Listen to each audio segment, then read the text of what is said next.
공부방에 나온 제가 전공이 이제 경제학, 물론 사회 나와서 이제 경제학을 전공했지만 대학교 때 전공이 전 건축공학이에요. 그래서 건축으로 일을 하다가 건축회사 들어가서 일을 하다가 이제 대학교 때부터 돈이 많이 필요했거든요. 집이 워낙 없어가지고. 그래서 그 공부를 그때부터 쭉 하다가 이제 사회에 나와서 이제 방송통신대를 다시 다녔어요.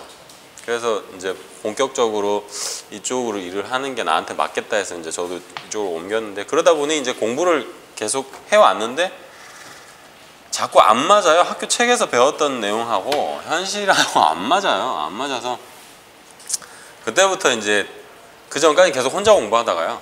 그때부터 이제 알아보기 시작했어요. 이제 다른 사람들 공부하는 데 없나 이렇게 하다가 이제 다음 카페에 김광수 경제연구소가 있는 걸 알고, 제가 그때 책이 하나 있었거든요. 그 소장님 책이 하나. 그래가지고 이 쓴 사람인데 이렇게 하고는 들어가서 이제 그때부터 연이 돼서 사는 데가 지금 분당이라 분당 공부방을 주로 나가요.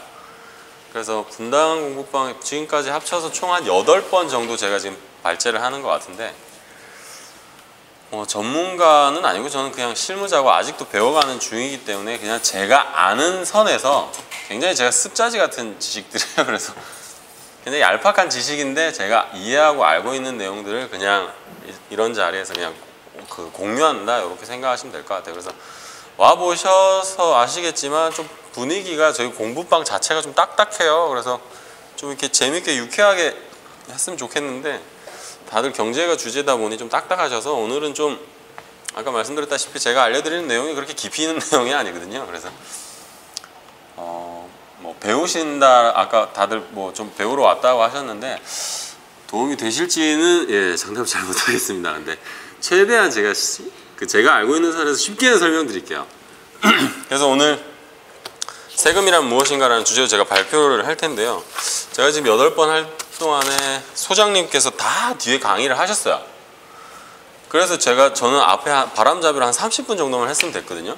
굉장히 부담이 없었는데 오늘은 소장님 분명 오신다 그랬었거든요. 근데 한 4시간 전인가 갑자기 소장님 못 오신다고, 제가 그래서 30분 정도로 준비를 했는데 갑자기 한 30분이 더 늘어나는 거예요. 그래서 최대한 제가 느려서 설명을 드릴 테니까요. 부담 없이 그냥 좋은 제가 알고 있는 내용들을 같이 공유해 주셨으면 좋은 시간이 되지 않겠나 싶습니다. 그럼 본격적으로 이제 발제를 하겠습니다. 이걸로 쓰면 되나요? 네. 안 넘어가는데요, 이거? 네. 넘어갔어요? 저희 공부방 저희가 이렇게 공부방에 모여서 공부하는 목적은 아시다시피 가끔 그런 분들 계세요. 그러니까 와보시면 아시겠지만 뭔가 구체적인 방법을 좀 알고 싶다. 나 지금 상황이 이러니까 이런 데 와가지고 들어보면 내가 구체적으로 어떻게 탈출할 수 있는 해결책이 나오지 않을까 해서 오시는 분들이 있으세요. 근데 저희가 모여서 이렇게 공부방이라는 이름으로 하는 이유는 그런 재테크 수단이나 구체적인 방법론에 대해서 하는 게 아니고요. 그러니까 경제 지식에 대해서, 경제에 대해서 공부한다라고 생각하시면 돼요. 그래서 경제에 대해서 지식이 있어야 그걸 가지고 내가 볼 수 있는 경제관이 생기잖아요. 경제를 바라볼 수 있는 눈이 생기기 때문에, 그래서 저희가 공부방에 모여서 이렇게 얘기하고 토론하고 토의하고 하는 거거든요. 그래서 오늘은 모두 말씀드린 것처럼 내가 뭔가 오늘 하나 배워갈 수 있겠다라고 생각하시면 도움이 되는 시간이실 것 같고요. 아니고 구체적으로 나 어떻게 절세를 해야 되냐, 뭐 방법론에 대해서 좀 알고 싶으시다 그러시면 조금 아까운 시간이 되지 않을까 싶습니다. 그래서 본격적으로 이제 발제를 하도록 하겠습니다. 크게 제가 여기 아까 차례 잠깐 보셨겠지만 4가지로 구성을 했는데요. 그 중에서 이제 그 3번째, 4번째 있던 내용들 위주로 이제 많이 설명을 드릴 거예요. 기본적으로 세금 하면 이제 저희가 텍스라고 쓰잖아요. 근데 텍스라는 말의 어원이, 그러니까 이것도 저도 뭐 다 들은 내용들이라 텍스, 이게 어원이 어떻게 읽는지는 모르겠어요. 이거 혹시 읽으실 줄 탱자이어라고 저는 읽었었는데 뭐라고 읽어야 될지는 모르겠는데 어원이 이거래요. 근데 얘가 뜻이 어떤 걸 다루다, 평가하다 이런 뜻이거든요. 그래서 어원을 따와서 텍스라고 쓰는데 예전에는 세금을 부과할 때 소득이 별로 없었을 거잖아요. 뭐 농경사나 이런 데 소득이 뭐 있겠습니까? 근데 그래서 그때 당시에 재산에다가 세금을 매겼겠죠, 당연히. 뭔가 축적돼서 쌓여있는 거기에다가 세금을 매겨서 부과를 했을 텐데 그래서 재산에다가 이 재산이 얼마나 되는지 측정하고 체크해야 되는 거예요. 그래서 세금을 부과해야 되니까 평가하다라는 의미에서 텍스를 세금이다라고 정의를 했어요. 그래서 보시면 뭐 세금이란 말 자체 어원은 저렇게 되고요. 아까도 저분께서 성함 제가 지금 기억을 못 하겠는데 말씀하셨다시피 국가라는 게 등장하기 시작하면서 이거 지난번에 한번 제가 경제사 발제할 때 그때 잠깐 한번 언급했던 것 같은데 절대왕정이라는 게 들어쓰기 시작하면서 신흥 상공업자들이 왕한테 나 돈은 있는데 권력이 없으니 좀 보호해달라라고 해서 납세하고 대신에 보호해주는 요 사회 계약 관계 때문에 이제 저런 세금이 발생하게 됐는데요. 이게 지금 제가 좀 수정을 해야 되는데 좀 잘못해가지고 이게 지금 왕정에서 민주적으로 넘어갔고 그리고 왕하고 그러니까 정부죠. 정부랑 국민이 세금을 내고 보호를 받는다. 요건데 지금 두 개가 섞여가지고 도표가 좀 이상하게 돼 있는데 결국 학교 책에서 이게 교과서 내용이거든요. 교과서적으로 가르칠 때는 아까 합리적인 이런 이쁜 옷을 입고 우리가 강제적인 수탈에서 자의적 제공으로 바뀌었다라고 지금 해서 세금을 걷고 있습니다. 근데 말은 자의적인데 실제로는 자의가 아니잖아요. 뭐 자의라고 하려고 하면 적어도 내가 돈을 들고 있다가 내가 내야 되는데 월급 받아보시면 아시겠지만 다 떼고 주잖아요. 그래서 실질적으로 좀 와닿지는 않지만 교과서적인 정의로는 저렇습니다. 그래서 세금을 어디다 쓰냐? 기본적으로 이제 국가 재정의 확보 수단인데 대표적으로 이제 전체 국가 수입, 세수, 그러니까 정부가 쓸 수 있는 돈의 85%가 이제 세금으로 거치고 나머지가 이제 뭐 준조세 같은 거, 공공요금이나 이런 것들이다라고 이해하시면 되는데 제가 또 이렇게 수치를 말씀드리니까 수치에 너무 막 꽂히시는 분들이 있으셔서요. 수치는 그냥 지금 바뀔 수도 있잖아요. 지금 변경됐을 수도 있잖아요. 그래서 고정이 아니고 그러니까 대다수의 정부에서 끌어들이는 수입은 세금이다라고 이해하시면 되실 것 같아요. 그래서 그거 가지고 여기 보면 뭐 자원의 효율적 배분, 소득 재분배, 경제 성장 돼 있는데 뭐 자원의 효율적인 배분은 그런 거 생각하시면 좀 이해하기 쉬우실 거예요. 그러니까 보통 잘 안 하려고 하는 산업들이나 사업들 있잖아요. 그러니까 대표적으로 녹색 산업 같은 거는 좀 권장하고 늘려야 되니까 나라에서 이제 그런 거에 대해서 세제 혜택 같은 걸 주잖아요. 그렇게 되면 자연스럽게 그쪽으로 돈이 몰리니까 자원을 좀 효율적으로 배분할 수 있다 이런 의미고요. 소득 재분배는 뭐 아시겠지만 복지 얘기하는 거고 그리고 정부가 확보된 재정 가지고 경기가 안 좋을 땐 공공사업이나 이런 것들 해가지고 경제 성장이나 안정에 기여를 한다 이렇게 이해하시면 될 것 같고요. 조세 원칙은 교과서상에서는 저렇게 5가지로 나와 있는데 저것도 저렇게만 하면 이해가 잘 안 돼요. 그래서 관계를 그냥 생각해 보시면 좀 쉬우실 것 같아요. 경제 3주체 있잖아요. 그러니까 지금은 세금 얘기니까 가게가 있을 거고요. 기업이 있을 거고 정부가 있을 텐데 세금은 정부가 가게나 기업한테서 징수하는 거잖아요.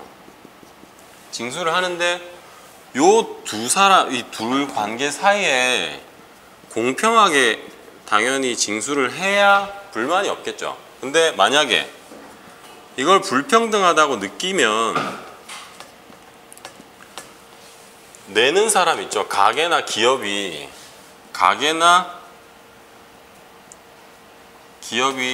불만이 쌓이잖아요. 불만이 쌓이면 지네가 하는 게 제대로 잘 안 돌아갈 거 아니에요. 제대로 잘 안 돌아간다는 말은 뭔 말이냐면 가게가 하는 역할, 가게는 소비의 주체잖아요.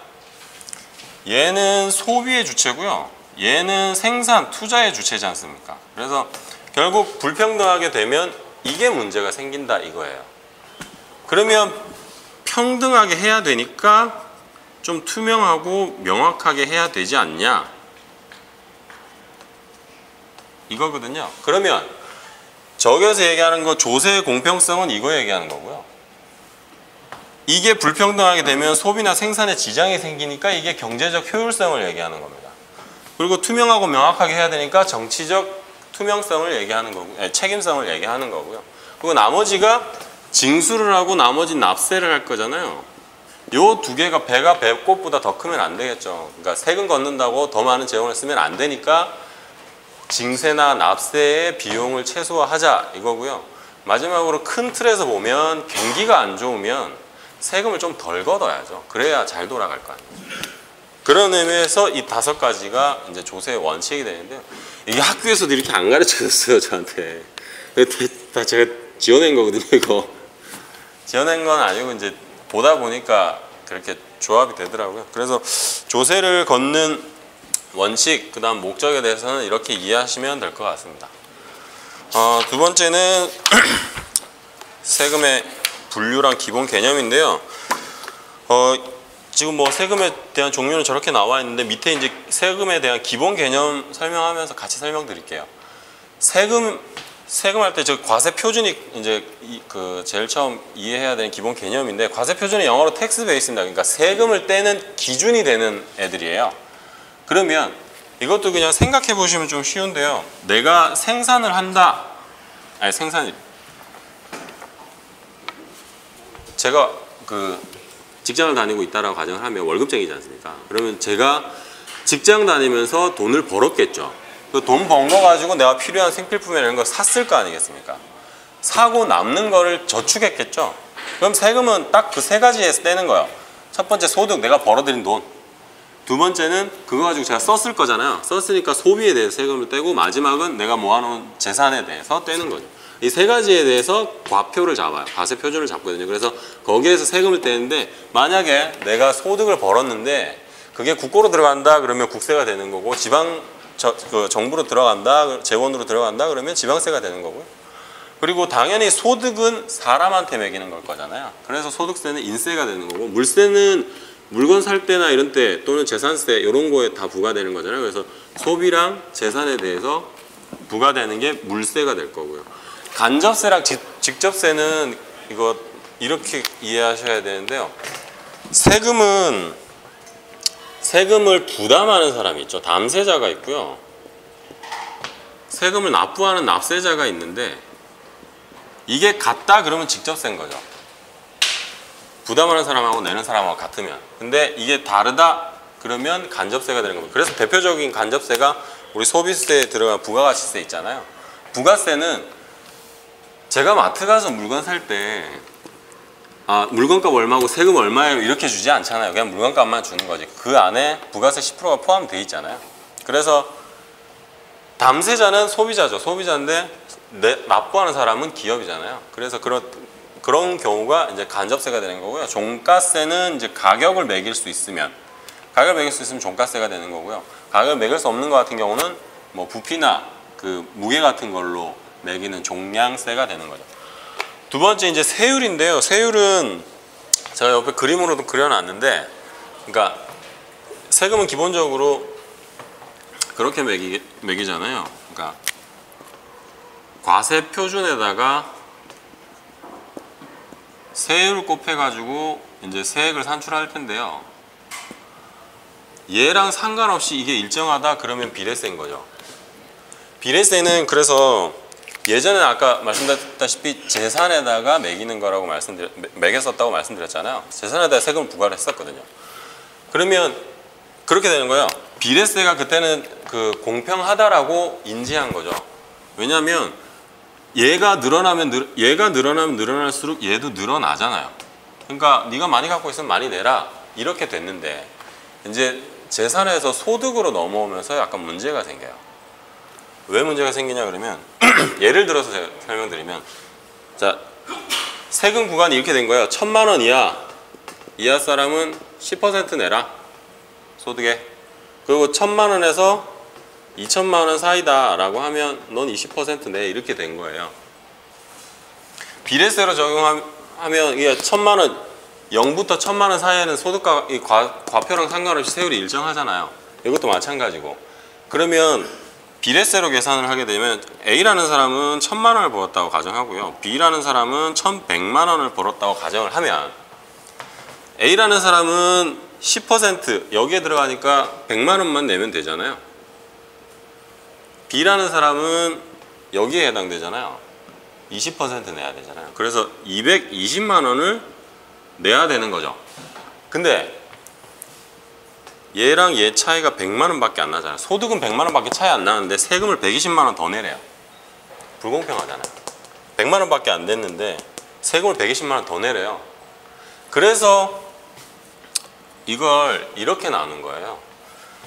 야, 너 지금 그 누진세로 계산을 하잖아요. 그러면 얘는 당연히 그냥 여기에 포함이니까 100만 원이겠죠. 근데 얘는 야, 너 1,000만 원에 해당되는 거는 이걸로 내고 1,000만 원 넘어가는 거는 이걸로 내. 이렇게 되는 거예요. 그래서 1,000만 원에 해당되는 세금이 10% 100만 원 내고 나머지 넘어간 100만 원에 대해서 20%인 20만 원을 내서 120만 원이 되는 거죠. 그러면 이건 좀 합리적인 것 같아 보이잖아요. 그래서 비례세에서 누진세로 넘어가는 거죠. 그래서 세금의 저 뭐 과표 구간이 커짐에 따라 높아지는 세율, 낮아짐에 따라 떨어지는 세율 뭐 이렇게 이해하시는 것보다 방금 설명드린 예로 이해하시면 좀 더 이해하시기 쉬우실 거예요. 그리고 역진세율은 이제 거꾸로죠. 대표적으로 부가세 생각해 보시면 쉬운데요. 부가세 같은 경우는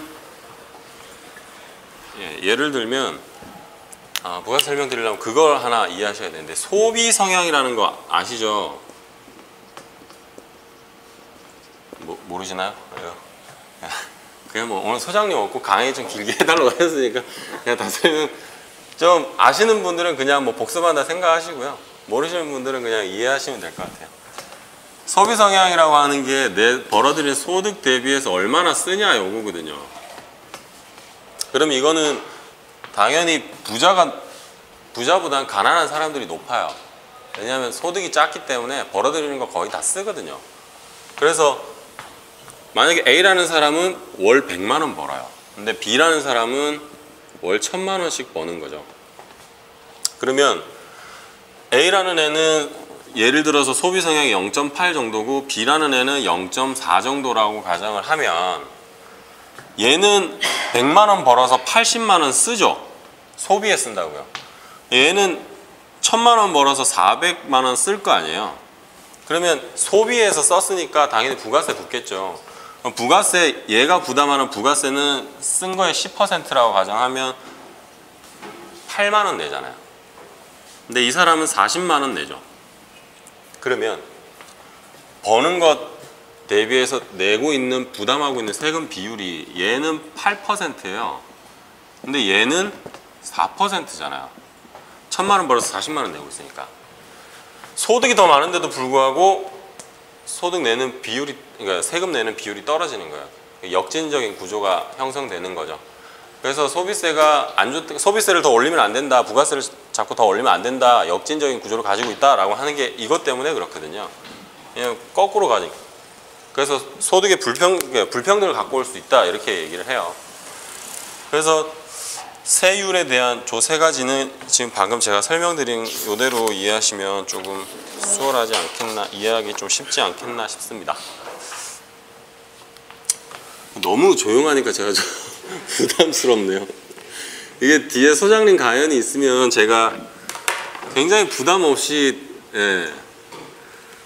짧게 하고 임팩트 있게 딱 하고 치고 빠지면 되는데 이거 치고 빠질 수가 없어가지고 오늘 다음은 이제 소득세 요거 구조에 대해서 제가 지금 설명을 드릴 텐데요. 소득세는 제가 왜 이걸 갖고 왔냐면요. 우리나라가 이거 그 국세청 자료 2011년 기준으로 보면요. 2011년에 우리나라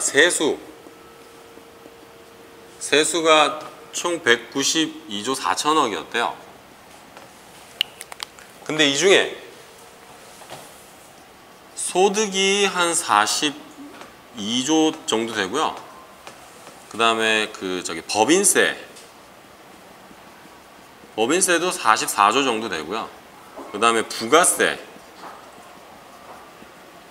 한 52조 정도 돼요. 그리고 기타 나머지인 거예요. 결국 그러니까 쉽게 이해하시려고 그러면 그냥 우리나라 한 200조 정도 세금을 걷고 있는데 그중에 4분의 1은 소득, 4분의 1은 법인, 4분의 1은 부가, 나머지 4분의 1 이렇게 이해하시면 쉬워요. 이 금액은 다 달라질 수 있잖아요. 그래서 대충 그 정도다. 근데 중요한 건 요거잖아요. 요거 두 개가 소득에 매기는 거고 얘가 소비에 매기는 거잖아요. 우리나라가 세금이 이제 대다수 소득과 소비에 대해서 세금을 부과하고 있다라고 보시면 돼요. 대부분 세금을 그런 식으로 낸다라고 이해하시면 좀 쉽거든요. 그래서 소득세에 대해서 제가 오늘 그 구조랑 플로어에 대해서 그 절차에 대해서 설명을 드릴 텐데요. 우리나라에서 소득세다 그러면 기본적으로 개인 소득세를 얘기하는 겁니다. 소득세는 크게 개인하고 법인 두 가지가 있거든요. 그래서 개인 소득세, 소득세라 그러면 개인 소득세라고 이해하시면 되고요. 그래서 법인 소득세를 그냥 법인세라고 따로 이제 얘기를 하고 있습니다. 그래서 보시면 그 소득에 대해서는 크게 세 가지로 구분을 하거든요. 크게 종합소득하고요, 양도, 퇴직소득 이렇게 세 가지로 구분을 하는데 이거 차이가 뭐냐 그러면 종합이랑 양도, 퇴직인데 얘 같은 경우는 한 해 한 해 발생이 되죠. 소득이니까. 종합소득이니까. 근데 양도나 퇴직은 한 해에 걸쳐서 안 나오거든요. 이건 양도하는 시점에 발생하고 퇴직하는 시점에 발생하잖아요. 그래서 얘는 여러 해에 걸쳐서 발생이 되는 거죠. 그래서 그 계산하는 방법들을 이렇게 보시면 차이가 나는 게 얘 같은 경우는 제가 뒤에 플로어를 한번 그 뒤에 설명드리겠지만 그러니까 전체적인 퇴직이나 양도, 만약 퇴직 소득으로 예를 들면 퇴직금이 이렇게 잡히잖아요. 그럼 이거는 한 해 동안 한 게 아니라 여러 해 했기 때문에 근속연수로 나눠요. 나누고는 과세표준이 잡히면 여기에다가 세율을 곱하고 그 뒤에 다시 또 곱하기를 해서 근속연수를 다시 곱하는 거죠. 그러니까 여러 해 동안 발생된 그 소득이니까 한 해 네가 얼마 벌었는지를 계산해가지고 거기에 대해 세금 부과하고 그 금액에다가 네가 근무한 연수만큼 해서 세금을 부과하겠다 이런 거거든요. 뭐 더 디테일하거나 자세한 내용들은 국세청, 이거 제가 다 국세청 자료 가지고 정리해 놓은 거라서요. 그거 보시면 좀 쉬우실 거고요. 그래서 종합소득에다가 부과하는 거를 종합과세라 그러고요. 그거랑 따로 분류해서 양도나 퇴직은 여러 해에 걸쳐서 그 부과를 발생이 되니까 그 시점에 부과하는 양도 퇴직 소득을 분류과세라고요. 왜 제가 그 말을 저렇게 강조해서 말씀드리냐면 밑에 있는 저 분리과세 있잖아요. 저거랑 되게 많이 헷갈리셔서 제가 그러거든요. 보통 제가 저런 거 이해할 때는 그 우리나라 한자라서 한자로 좀 많이 이해하는데 분류한다는 말이 이제 나눠서 덩어리로 묶어놓는, 종류별로 뭉쳐놓는다 이런 뜻이잖아요. 그래서 한자로 좀 많이 풀어요. 그래서 한자로 풀어보면 한자가 이렇게 돼 있거든요. 쌀미자에다가 개견자랑 이거 머리 혈자인가 그래요. 이거 머리 뜻하는 거거든요. 그러니까 제가 한자를 잘하는 게 아니고 제가 필요한 한자들만 하거든요. 쌀은 이게 쌀들이 자잘한 것들이 막 모여 있는 그런 형상을 뜻하는 거고, 개 마리수를 얘기하는 거예요. 개들이 이렇게 막 무리 지어서 있는 이 모양 보고 저 무리 류자를 만든 거거든요. 그래서 분류, 종류가 다르잖아요. 그러니까 다른 종류로 따로 빼놓고 나중에 발생하면 그때 부과할게가 분류과세가 되는 거고요. 밑에 보시면 종합소득은 크게 입에사근 연기 부, 그러니까 지금 나와 있는 이자 배당 사업 근로 연금 기타 말고 부동산 임대 소득이 그 예전에 있었는데 그게 이제 사업소득으로 편입됐거든요. 그래서 총 6가지가 있는데 그 중에 이자랑 배당 저 두 개 불로소득이잖아요. 그러니까 저거 두 개를 합쳐서 금융소득이라고 얘기를 해요.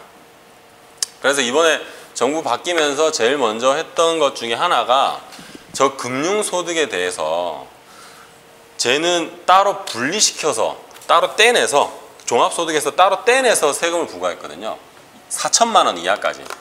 그러니까 내가 돈이 있어서 뭐 저축을 하던 채권을 하던 주식을 하던 뭔가 했을 거잖아요. 거기에 해서 났던 소득이 연간 4천만 원 이하면은 야 그건 너 종합소득, 네가 한 해 동안 일해서 번 돈, 사업해서 번 돈 뭐 이렇게 해서 다 합쳐서 세금 부과하는 게 아니고 걔만 따로 떼서 내가 따로 세금 15.4% 이자 소득세나 뭐 배당 소득세만 매기고 걔는 없는 소득으로 칠게. 이렇게 된 거예요. 근데 이걸 2천만 원으로 낮춘 거예요. 그래서 돈 있는 사람들이 막 이것 때문에 어떻게 다시 또 포트폴리오 바꿔야 된다 막 그래서 많이 편입 뭐 이것저것 갈아타고 막 그랬었거든요. 뭐 저희 같이 서민들이야 뭐 상관없이 이자 소득이나 배당 소득 발생이라도 됐으면 좋겠는데 저희하고는 뭐 그렇게 크게 피부에 와닿는 내용은 아니지만 적어도 저게 어떤 걸 얘기하는지는 알고 있어야 되지 않겠습니까? 그래서 저 두 가지를 합쳐서 금융소득이라고 그러고요. 종합소득에는 총 저렇게 6가지 정도가 있다. 그래서 내가 한 해 동안 일을 했는데 직장에서 일해서 근로소득이 발생했을 수도 있고 그거랑 별개로 부업을 했을 수도 있잖아요, 제가. 그래서 부업을 했을 경우에는 뭐 사업을 했다 그러면 사업소득 그러니까 그런 걸 다 합쳐서 세금을 부과한다. 그래서 종합소득 과세 체제다라고 이해하시면 될 것 같습니다. 지금까지 설명드린 게 제가 개인 소득세였고요. 그다음 법인세는 이제 순자산 증가서를 채택한다라고 되어 있는데 제가 무슨 말이냐 그러면 그냥 이윤이 발생하면 그 이윤에다가 내가 세금을 부과하겠다 이거예요. 그러니까 기업이 장사해가지고 이익도 못 남겼는데 거기다 세금까지 부과하게 되면 비용이 늘어나는 꼴이잖아요. 그래서 소득이 발생하면 내가 거기다가 세금을 떼겠다 이건데 저거는 그 밑에 보시면 이중과세 문제를 야기한다라고 되어 있지 않습니까? 저게 무슨 내용이냐 그러면 그러니까 이익이 발생을 하면 거기에다 내가 세금을 부과할게 라고 얘기를 했는데 이 이익이 발생해서 이제 그 기업에서 세금을 떼고 난 뒤에 남는 이익을 당기순이익이라 그래요. 당기순이익이라 그러는데 이 당기순이익은 크게 두 가지 형태로 그 저장이 되거든요. 하나가 사내 유보금이고요. 하나가 이제 갑자기 기억이 안 나네요. 배당. 이 두 가지 형태로 저장이 돼요. 그러니까 그 기업에서 돈을 벌었으면 이익이 남았을 텐데 세금 다 내고 이익이 남았을 텐데 그 남은 이익 가지고 하나는 사내 지네가 들고 있던가 아니면 주주들한테 배당금으로 배당을 해주는 거예요. 그러면 사내 유보금 같은 경우는 우리나라에서는 그렇게 크게 문제가 안 돼요. 사내 유보금은 어떤 식으로 영향을 주냐 그러면 회사 기업이 재무제표상에 자기네 사내 유보금이 많다라는 건 안정성이 높다라는 얘기예요. 신용등급을 올릴 수 있는 요인이 되잖아요. 그래서 안정성이 높다라는 얘기니까 이 회사는 그래도 망할 가능성이 낮으니까 주가가 올라가는데 영향을 미쳐요. 호재로 작용을 하거든요. 그런데 우리나라 같은 경우는 이게 이제 주가를 올릴 텐데 우리나라 같은 경우는 주식 매매 차익에 대해서 비과세거든요. 그러니까 거래세만 그 0.3%인가요? 그거만 부과를 하고 매매 차익에 대해서는 세금을 부과를 안 해요. 한 푼도 이자를 안 떼거든요. 세금을 안 떼거든요. 그래서 얘는 미치는 영향이 미미하고요. 중요한 건 배당인데 배당은 어떤 식으로 미치냐 그러면 고객은 자기네 주주들한테 배당금을 지급했을 거잖아요. 그러면 고객 회사에다가 세금을 한번 뗐잖아요. 세금을 뗐는데 배당으로 개인한테 가면 배당소득 뗄 거 아니에요. 세금 2번 떼잖아요. 그래서 이중과세 문제가 생기는 거죠. 그래서 어떤 식으로 지금 해결을 하고 있냐 그러면 뭐 그로스업 방식이라고 많이 얘기를 하는데 네가 받은 배당 소득에서 12%는 이미 법인에서 회사에서 낸 거로 내가 간주할게. 그러니까 그 소득은 그만큼 빼줄게. 이렇게 된 거예요. 내가 배당 받았으면 배당 금액에 대해서 다 세금으로 내야 되는 소득으로 잡히는 게 아니고 그 중에서 12%에 해당되는 금액만큼 빼고 그 금액에 대해서 세금을 부과하겠다 이겁니다. 그래서 지금 그로스업이라는 걸로 저거를 문제를 해결하고 있고요.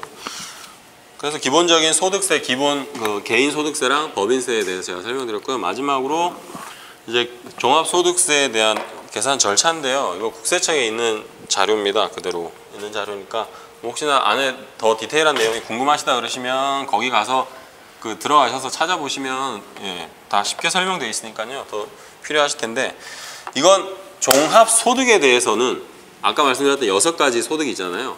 그 6가지 종합소득에 대해서는 다 이익 프로세스로 떼는 거예요.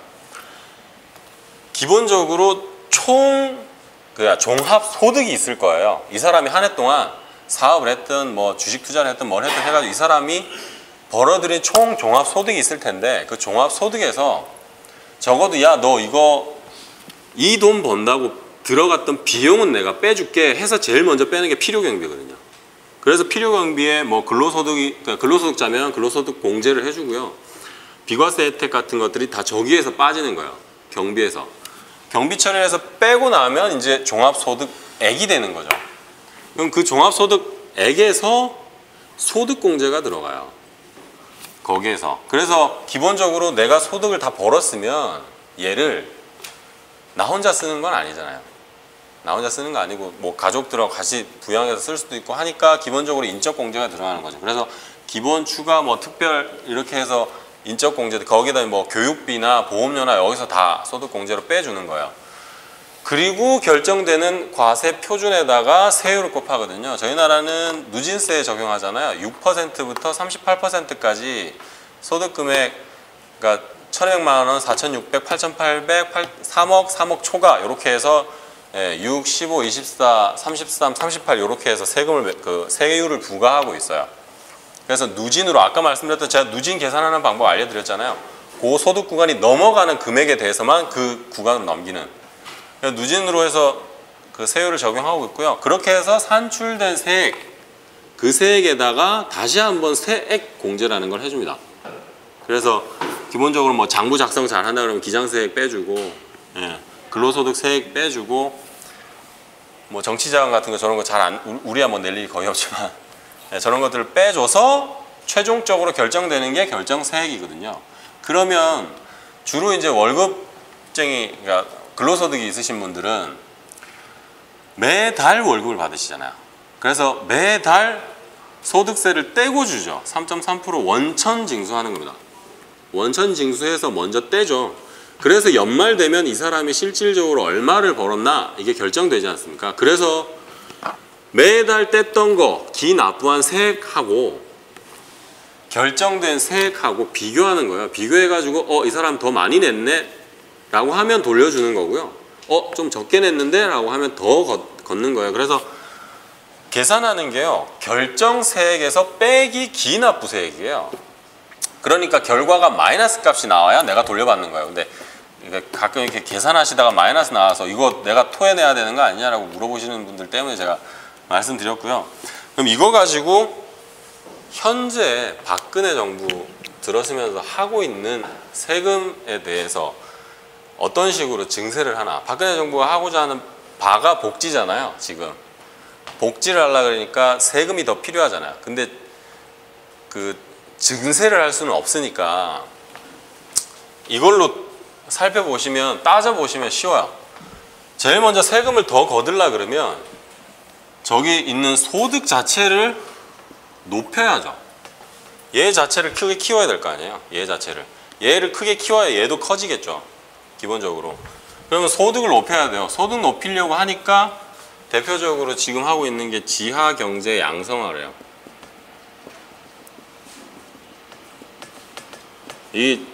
또 지하경제라고 얘기하니까 또 뭐 마약 거래나 이런 거라고 생각하시는 분들이 있어서, 저게 지하경제는 다른 말로 하면 현금 거래라고 생각하시면 돼요.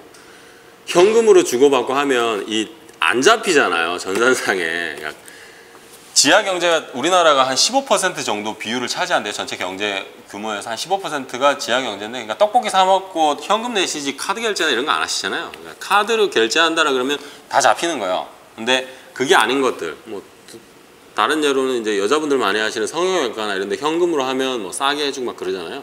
뭐 변호사 선생님, 요즘 제가 지난달에 그 공증받을 일이 있어서 그 변호사 사무실 갔었는데 카드로 되더라고요. 그래서 당연히 현금 낼 줄 알고 현금 준비해 갔더니 카드 된다 그래가지고 요즘 그래서 많이 커졌나 봐요. 근데 여튼 지하 경제를 양성화시키면 이게 늘어나니까 더 많이 거둘 수 있죠.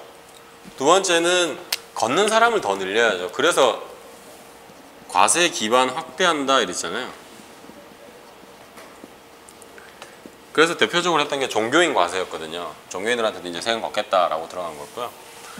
두 번째는 저기에서 경비를 인정 안 해주면 되죠. 경비 덜 빼주면 되잖아요. 소득은 그냥 그대로 둔다 치면 여기에서 뺄 수 있는 경비를 덜 빼면 되잖아요. 그래서 손댔던 게 경비를 줄여야 되니까 비과세 혜택 축소시킨 거야.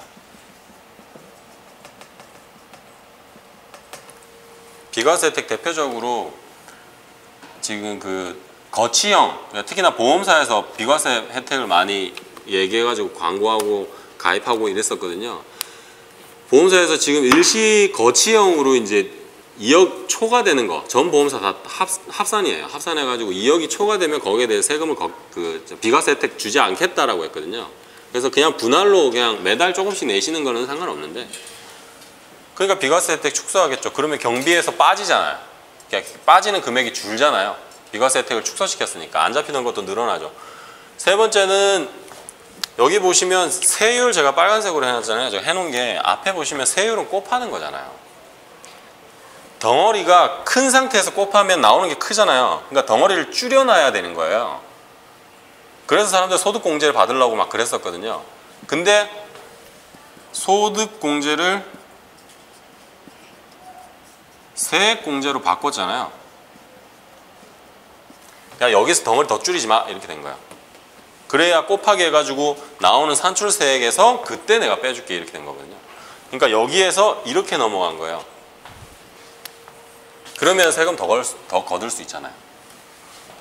그래서 지금 보시면 박근혜 정부에서 하고 있는 세금에 대한 정책이 이게 다예요. 그래서 적어도 이런 법인세, 그러니까 세금에 대한 기본적인 이런 구조 정도는 알고 계시면 적어도 지금 그 정부에서 하고 있는 정책들이 어떤 식으로 하려는 거다, 뭘 하려는 거다 정도는 판단하고 인지하실 수 있으시잖아요. 그래서 그런 것들 바탕으로 이제 저희가 매번 마무리할 때마다 말씀드리는 경제관이 생겨서 경제를 바라볼 수 있는 눈이 생기니까 거기에서 합리적인 대응이나 올바른 대응을 할 수 있지 않나. 그래서 오늘 저희가 이렇게 모여서 공부한 거고요. 그래서 되게 좀 습자지 같은 지식인데 제가 알고 있는 거에 대해서는 최대한 다 공유할 수 있게끔 설명을 드렸습니다. 이상 발제를 마치도록 하겠습니다.